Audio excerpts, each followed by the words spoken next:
I'm about to introduce you to two friends that learned that God dreams much bigger dreams than we could ever dream. That He asks us to do things that we could never comprehend, that will often take us further than we ever imagined, and show us things about God beyond our wildest expectations. Dwellmobile is a nonprofit in Mobile, Alabama that exists to help refugees, resettled refugees who've come here from around the world. Our mission is providing opportunities for refugees to thrive through raising awareness, removing obstacles, and restoring relationship. And so one of the main underlying things that we do is try to help the community, the Mobile community, connect with people who've come from all over the world, who've been persecuted, and are now trying to rebuild lives in Mobile.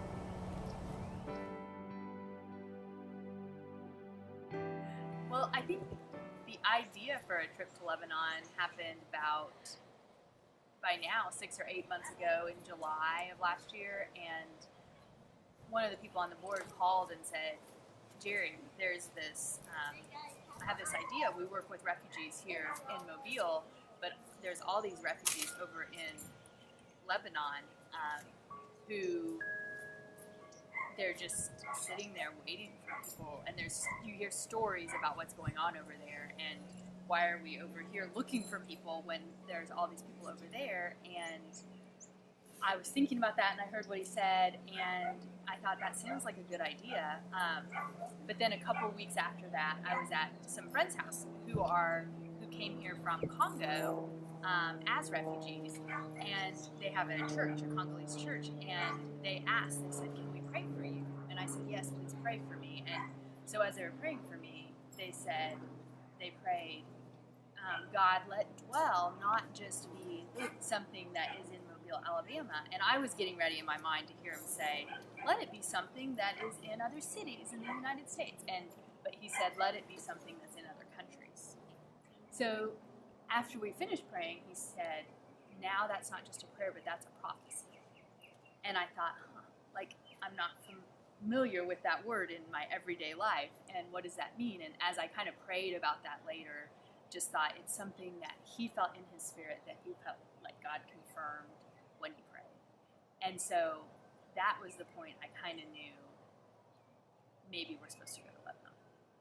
So in our planning, one of the people going is actually a board member who's from the Middle East, and he has a lot of the connections and speaks the language, and was able to really begin to start putting a lot of things together for us to go and connect us with pastors. And so we planned the trip and got everything taken care of as far as support, and got on the plane. We're heading to Lebanon. And throughout this whole time, this has been kind of one of the key pieces was this particular person going because of the connections and the people they had there. And we get all the way to Lebanon after about 24 hours roughly of flying time, and we get to the airport and walk into the security area, and 5 of us walk through, and we turn around and notice that this other member of our team is being detained, and he's not being allowed through. And after months of planning and strategizing, everything pretty much revolved around this one person, their contacts, their connections, their language skills, everything. And suddenly we're sitting in the airport without the very person who had made this trip possible. And so we immediately realized things are about to change. We started seeing how really our idea and our provision that we thought we would have in the trip, that provision got taken away, but God's provision was never taken away for the trip. And so, but it took taking some steps that were very clearly steps of faith, where we didn't know, and we couldn't even tell if it was safe or not, but we knew what we had been called to do. There were people that showed up in ministries that we connected with as a result of our need and desperation in that moment. That was really quite powerful. And so part of what I think it means to be a citizen of the kingdom of God, or live in the kingdom of God as a citizen, is to be a witness to what God's doing. And really that was, for us in that time, for me, it was very simple. It took some courage, and it took some giving things over and having things be different and perseverance in that.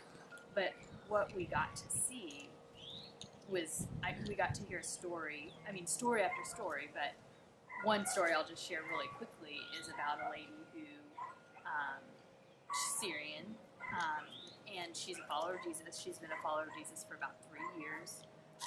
She and her husband are actually ministering to several refugee camps and starting little Bible studies in those to help people know about following Jesus. And one of her parts of her testimony to us was there was a time when, ISIS came and destroyed her village where she lived. And she said at that time, she was starting to follow Jesus, and she said, I was really struggling with unforgiveness in my heart. And I was praying once about that, and I either fell asleep or saw a vision. So it was a dream or a vision. And she said, in that vision, there was an earthquake. And it was my village, and I was looking over the ruins of my village, and there was an earthquake. And out of the crack in the ground that the earthquake caused, there rose up a church. And so it took a dream, and God showed her He was raising the church in Syria out of this crisis and out of her village being destroyed and out of all of these things. And I feel like that was even a little prophetic for what we would see of just so many people coming to follow Jesus and curious about Jesus because of what they're seeing over there right now. And that was something I feel like we had no part in at all, but we got to be witnesses to something that God was showing.